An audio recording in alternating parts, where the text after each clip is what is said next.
ఆగు. ఎవరు నువ్వు? చెప్పాను కదా, ఫ్రెండ్ని.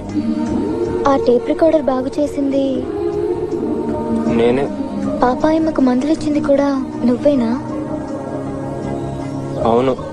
ఎందుకు చేస్తున్నావు ఇదంతా? అడిగేది నిన్నే. ఎందుకు చేస్తున్నావు ఇదంతా? నువ్వంటే నాకు ఇష్టం కాబట్టి.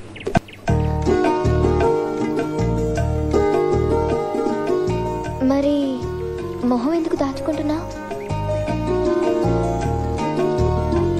నిన్నెలా చూసినా నువ్వు చాలా బాగుంటావు, కానీ ఏ యాంగిల్లో చూసినా నేను బాగోను.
ఎవరేమన్నా సరే నా చెయ్యి నిన్నింక వదిలేదు.